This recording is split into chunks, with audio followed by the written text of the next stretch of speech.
Hey, everybody. If you've printed out a clean blank copy of the notes, I'd like you to pause this video right now and try to do these first four problems just the way it's described, without a calculator and giving exact answers. So pause the video, try those, and then resume the video. Okay. I find that a lot of students make these problems far more difficult than they need to be.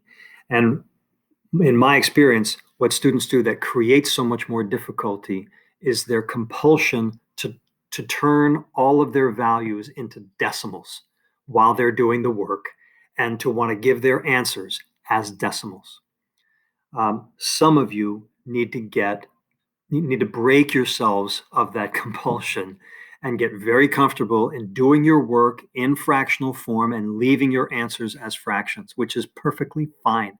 No math teacher ever is going to care anymore the form in which you give your answers. Some of them might care about it being exact, as I do from time to time, or occasionally they might specify that they want it to the nearest decimal place. But if they don't, okay, no teacher's going to complain about you giving your answer as a fraction.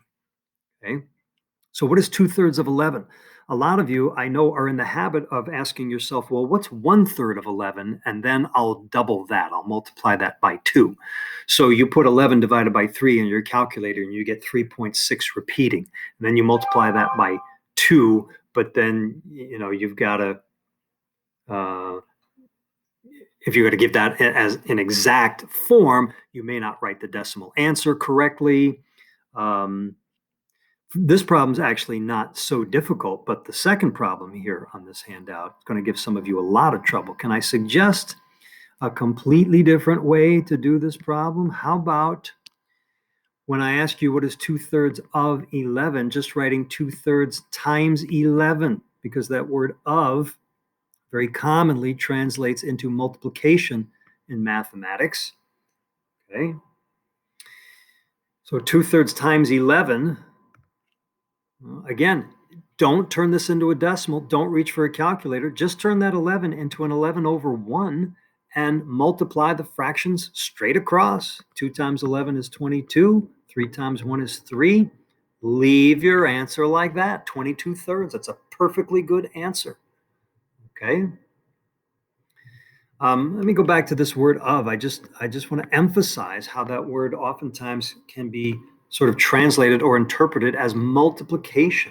If I say below my desk here, I've got all these bags of candy, and every bag of candy's got 10 candies in it, and I have 25 of those bags. Okay, 25 bags of candy. Okay. But every bag of candy has 10 candies in it. And I ask you, what's the total number of candies? Okay. Then you would take 25 bags times 10 candies per bag and get 250 candies. So that word of, oftentimes, not 100% of the time, but oftentimes, we can interpret or translate as multiplication. And doing the problem this way is going to make problem number 2 a whole lot easier. If anybody tries figuring out what 1/19 of 2 is, you're going to get a really nasty decimal. And then if you multiply that by 11, you're going to get just as nasty a decimal. You will have no idea whether it repeats or not, or if it does, how many digits it takes before it starts repeating. You will not be able to write your answer exactly. It's 99 out of 100 people are not going to write it exactly. Okay? But if you do your work in fractional form, 11/19 of 2 or 11/19 times 2, treat that 2 as if it were a fraction and multiply straight across, you're going to get 22/19. Easy. It's so much easier when you do your work in fractional form. And that's going to make the next 2 problems easy also. 2/3 of pi, people are going to reach for their calculator and try to find out what 1/3 of pi is. And they're going to get all these decimal digits and then multiply 2, and you'll have no idea how to write that long, nasty decimal number, which doesn't repeat ever. It's not a repeating decimal. you'll have no clue as to how to write the exact answer. But if we just write 2/3 times pi, and then again, treat pi as if it were a fraction, just like we treat every other number as a fraction by putting it over 1 and then multiplying straight across. You know what 2 times pi is exactly. It's 2 pi. And 3 times 1 is 3. And that is a perfectly good way to leave your answer. You do not have to turn that 2/3 into a decimal. What a waste of time. Unnecessary. And if you wrote anything other than 0.6 repeating pi, it would be incorrect. So why bother? Leave it as a fraction. Get comfortable with fractions. It'll serve you well in this geometry lesson as we get to solving some geometry problems. And being more comfortable with fractions will serve you for the rest of your math life. Okay? What is 4 of 5? Well, you might think that problem looks weird and different, but it's not. It's no different from any of the previous 3. Pi is an unusual denominator for a fraction. I get it, for you anyway, but it could be a denominator just like the number 3 or the number 19. You don't have to do anything with it. Change the 5 into 5 over 1 and multiply straight across. 20 pites. Okay? Which we would probably usually say 20 over pi. You could say 20 pites and that would make sense, but 20 over pi, there's your answer. Okay? So now let's talk about arc length. In the last video lesson, we went over one problem where we were asking about the length of the arc going halfway around the circle, right? And we said, well, if we can find the circumference of that circle, then we would just multiply that by 1/2 or divide it by 2, and we'd have the length of the arc, right? You understand that an arc, I mean, this is not something I think I have to teach you what an arc is. An arc is part of a circle, but I'm going to say part of a circumference, more specifically. Okay? And it can be a very, very tiny part of a circumference or almost the whole circumference. Okay? But here's, I think, an English sentence that would make sense to just about everybody. Everybody would agree with this, acknowledge it, say, yeah, that makes sense to me. Okay? Well, what I want to do is translate this English sentence into a mathematical sentence. Okay? One little word or piece at a time. The word is almost always translates from English into the equals sign. Right? The word of, we've just talked about, very commonly translating in multiplication. And now I need variables for everything else. Well, we already have a variable that we usually use for circumference, capital C. I'm going to use this variable for arc. I'm going to actually not use a single letter, but I'm going to use this 4-letter word, arc, capital L, for arc length. Okay, because full disclosure here, we have 2 completely different ways of measuring arcs in mathematics. And we chose to kind of skip over this year, for lack of time, the other way of measuring arcs. We could say that this arc here that goes halfway around the circle measures 180 degrees. That's one way to measure the arc, is to say how many degrees are in that arc. To say that arc is, because we know that in an entire circle, there are 360 degrees. So an arc that stretches halfway around the circle would have a measure of 180 degrees. So we can measure arcs in terms of their degrees. But we're talking today about the length of an arc, which is a completely different way of measuring an arc. So I don't want to just use the word arc or the letter A, because I want to make it clear here that this equation that I'm developing or translating from the English is talking about arc length, not arc degree measure. Okay, so arc L, that's what I'm going to use. And then the last thing to translate is this word part. And if we were in the room, I would start asking everybody, hey, what does that word part suggest mathematically? When you hear part of something, what does that make you think of mathematically? And I'd probably get a small handful of responses, and somebody would probably say the word fraction. And that's what I'm driving at here, okay? For this word part, we need a fraction. An arc is a fraction of a circumference. Doesn't that make sense? An arc is like half of a circumference, or maybe 1/4 of a circumference, but it could be any fraction of a circumference, could be 2/3, 5/9, 7/10. What we're going to put in the formula to account for any possible fraction is we're going to put the whole number of degrees around a circle in the denominator, and we're going to put a new variable up in the numerator, and that variable kind of looks like an egg with a line through it. It's a Greek letter, and that Greek letter is pronounced theta. Okay. Why do we use a Greek letter instead of a plain old letter like X or Y or A or B or something like that? I don't have a good answer for that. I just tell you, in mathematics, okay, when we're using a variable for angle measures, we very commonly use Greek letters.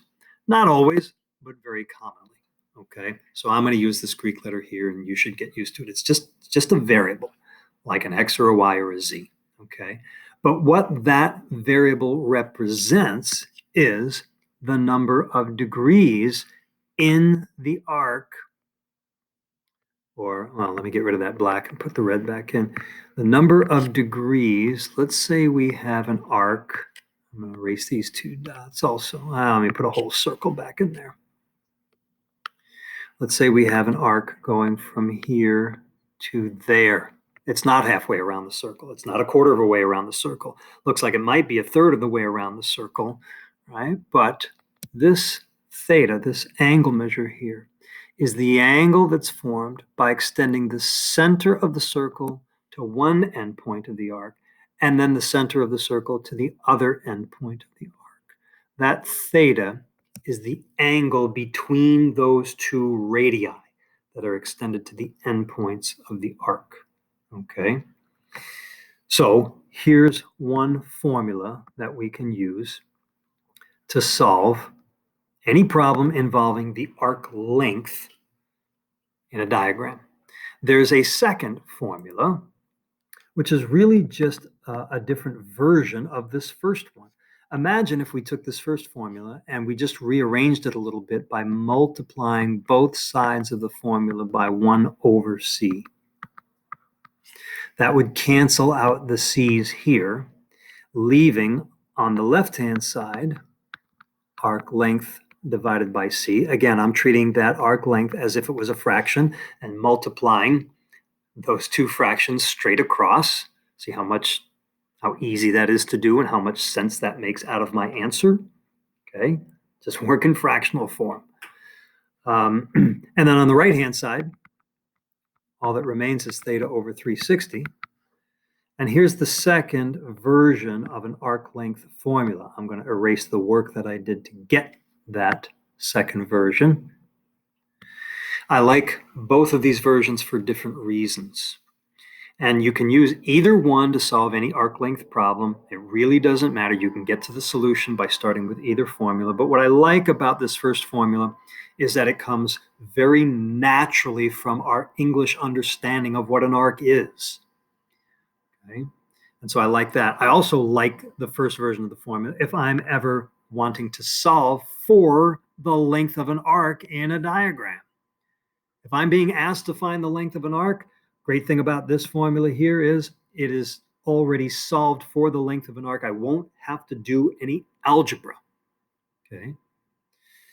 I also like that version of the formula if I'm having to solve for the circumference of a circle. Suppose I'm given the arc length and I'm being asked to find the circumference. Well, I'll have less algebra to do to isolate the capital C if I start with this formula than if I start with that formula.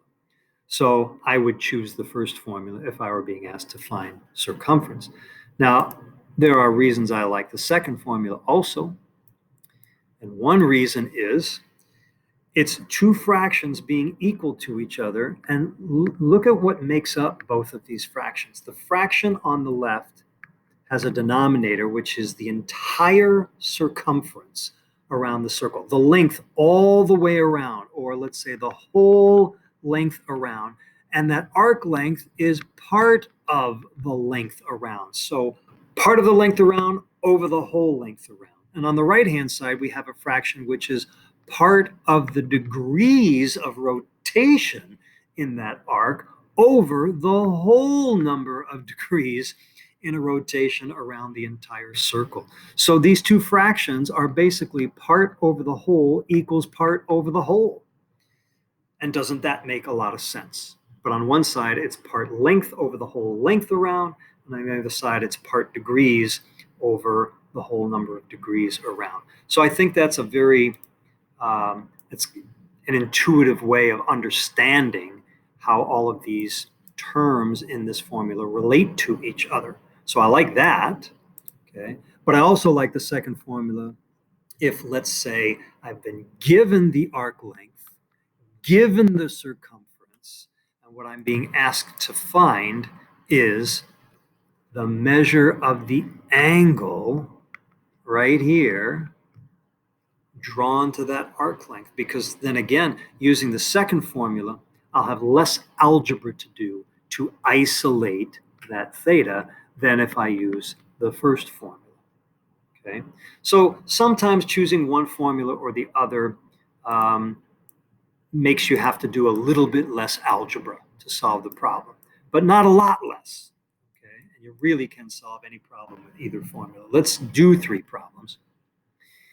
And then we'll be done with this lesson for today. Number 1 says find the length of arc FMA. There should really be an arc symbol above those 3 letters. Oh, and there's no M in this diagram. There's supposed to be an M. Let me put an M right there. Okay. We put an arc symbol, and that is to distinguish between segment symbol. Okay. These 2 things here that I've just drawn at the top of the page are completely different objects. That FA with that straight segment bar above it would be the thing that goes from F straight to A. And if I wanted to find the length of that, that would be very different from finding the length from F around the circle to A. I think you all know that the shortest distance from one point to another is always traveled in a straight line. And so that segment FA is going to be a little shorter than arc FA. Right? So they're very different things. And so when I'm asking for the length of something, I really should have the symbol in with that name. So now I wrote the word arc, so there shouldn't be any misunderstanding there, but the symbol should really be there also. Okay. So how do we find the length of this arc? Well, again, we've got the first formula from the previous screen was algebraically solved for arc length. Arc length is equal to some angle in degrees divided by 360 and then times the circumference. So we're trying to solve for arc length. Let's plug in the information we've been given. This 105 degrees does not go in for theta. Why not? That is a central angle. T is supposed to be the center of that circle there. I kind of skipped over in an almost hurried fashion what we're being asked to find here, the length of arc FMA. FMA. That's an arc that starts at point F and travels through point M on its way to A. Just like this angle ROK starts at R, travels through O before turning and heading towards K.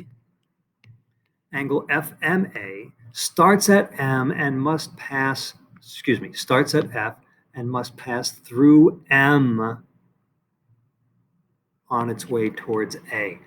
That's the arc whose length this problem is asking us to find. And the number of degrees in that arc is not 105. 105 degrees is less than 180, which is less than halfway around the circle.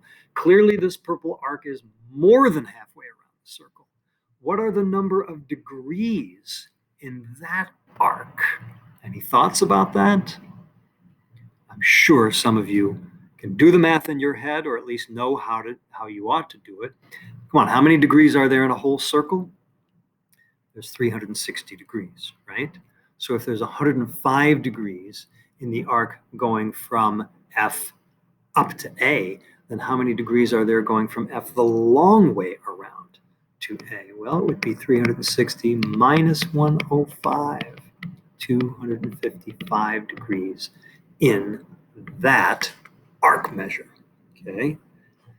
So 255 is going to go here.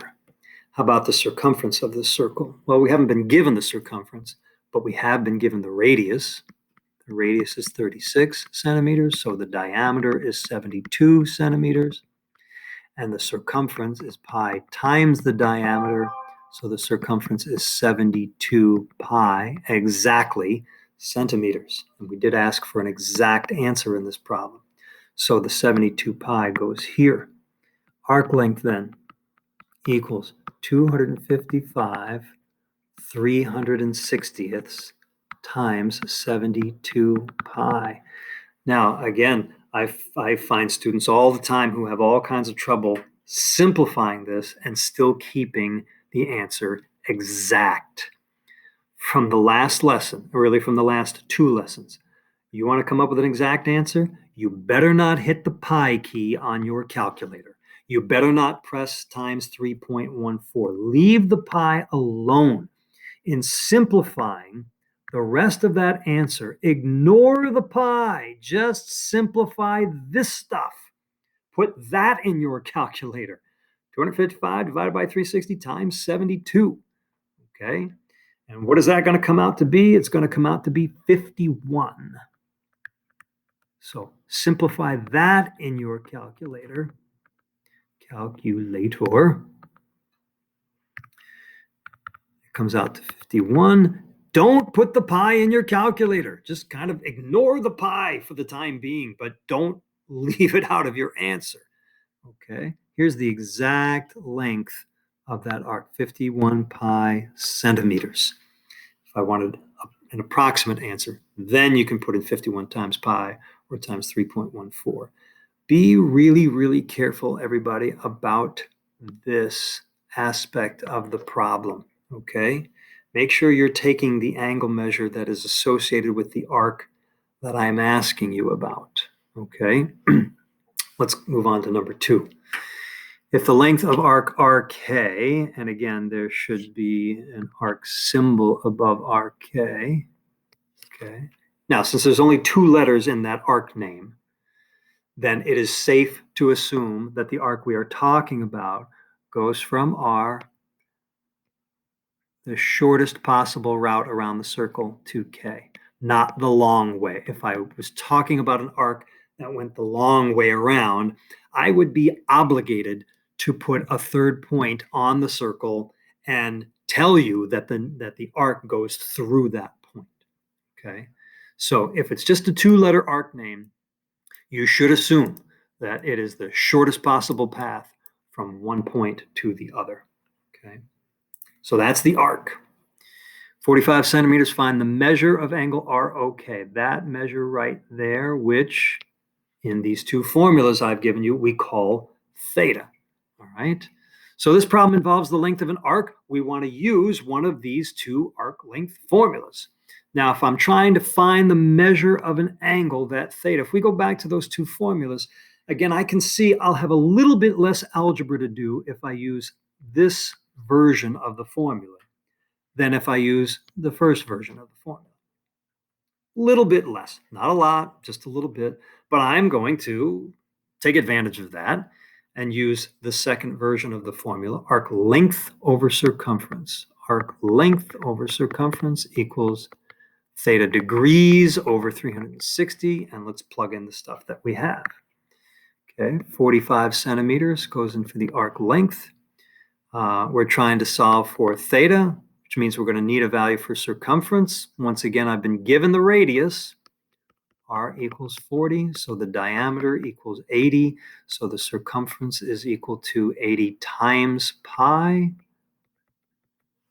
and that's the exact length of the circumference. So 45 over 80 pi equals theta over 360. Got to solve this for theta, only one algebraic step to take, and that would be multiply both sides by 360. Now I can do all that work, set it up, show the algebra, and then tell students, okay, grab your calculator and put all this in your calculator and simplify it. And I do want nearest tenth this time. And still students will get wildly wrong answers. Okay? Try it. Pause the video right now. Grab your calculator, put in 360 times 45 over 80 pi, see what you come up with. Pause the video right now. All right, did you try it? Problem is, some students will put this in their calculator, 360 times 45 divided by 80 times pi. And if you put that in, you're going to get the wrong answer. Okay? And the reason is, look, this 80 pi has to be multiplied before this division occurs. And if you put all of this in your calculator the way I've drawn it there, the calculator is going to do the division before that multiplication. Right? So how do you force the calculator to do the division first? Well, put a couple of parentheses around the 80 pi. Then you're going to be fine. Okay? Put it in like that, you're going to be okay. I don't know what this answer comes out to be. 80 pi is about 240. 360 divided by 240 is about 1.5 times 45. I'm going to estimate around 67. And what are we finding? An angle here, so about 67 degrees. I don't know. I'm sure I'm off by a couple of degrees. That's not important. Okay. What's important is that you are able to put this in your calculator in a way to get something around 67. You make sure that the calculator is doing the order of operations in the way that it should do the order of operations. Okay. Number 3, find the diameter of this circle to the nearest tenth if the length of an arc. Oh, there you go. Anytime you see, sometimes I have students look at a problem like this and they'll say to me, Mr. Martillo, I don't even know how to get started on a problem like this. And I think to myself, this problem mentions the length of an arc. We only know one formula that involves length of an arc. It's, does it not occur to you that maybe that formula would help us, right? All right, we're trying to find the diameter of the circle. I don't recall diameter being part of either one of these formulas. How are we going to do that? Well, diameter is related to circumference, right? So if we can solve that problem, we'll go back in a minute and do it, to find the circumference of that circle, then we will know how to find the diameter from there. Okay, so let's use one of these formulas to solve for circumference. I like the first one because it's going to be a little bit easier algebraically to solve for circumference than if we use the second one. So arc length equals theta over 360 times circumference. Let's plug the stuff in that we've been given. Okay, arc length of CL, that's that arc right there, okay, is 70 centimeters. And it was just working. 70 centimeters goes in for the arc length. 110 degrees is the correct angle that is associated with that arc. So that 110 is going to go in there. And then the only variable remaining is circumference. So 70 equals 110 over 360 times C. How do we solve this for C? How about multiplying each side by the reciprocal of 110 over 360? Let's multiply by 360 over 110 times 360 over 110. Cancels those 360s, cancels those 110s. C is equal to, oh my gosh, I didn't bring my calculator with me, so I'm going to have to estimate this also. 360 elevenths. That's about 3.3 times 70 is about, let's say, approximately 231. And this is a circumference, and so it's going to be in centimeters, approximately. Again, I did that math pretty quickly in my head. I'm sure I'm off by a little bit, okay? Now, that's not what we were asked for. We were asked for the diameter, okay? Well, we know circumference is equal to pi times diameter. So set that 231 equal to pi times the diameter. And then to solve for the diameter, just divide both sides by pi. And so the d is going to come out to be approximately 231 divided by 3.14. I don't know. It's going to come out to be probably pretty close to 70 again. So the diameter of the circle, almost the same as the original arc length. I don't know. I'm sure it's not exactly 70 centimeters, but it's probably within a few numbers of that. Okay. So that's it. There are about 10 or 11 problems on the homework assignment, and the first 6 problems are very, very much like these 3 that we did here. Okay. All that's going to be required is for you to use one of the arc length formulas. I recommend strongly writing it down initially without putting any numbers in it. Students who get confused are too much in a hurry to start writing numbers down. Write down the formula without putting any numbers in place. And then ask yourself, okay, now let me take the information from the problem and start substituting it into the formula. I'm telling you, if you don't write down the formula in its formula form first, too many of you are gonna go, I don't even know how to start this problem. And when you call me over to your desk if we're in the classroom and say, how do I start this problem? I say, start by writing down the formula. And then sometimes they kind of look at me like, how do I do that? And I go, the formula, this thing right here, just exactly the way it is. And students think somehow that's not doing anything to solve the problem. But it is, okay? So write down the formula, then plug stuff in, and then look to see if you have any algebra to do, and then properly simplify your expression. And again, the first 6 problems are just like these, and they should not be difficult at all. Then there's 4 or 5 problems after that that are going to make you definitely think, okay? So just anticipate that, be prepared for that. I might post something other than just handwritten work for the solutions to this homework set. I might post a little video explanation of doing some of these problems. So check for that. Good luck on the homework. We'll see you next time.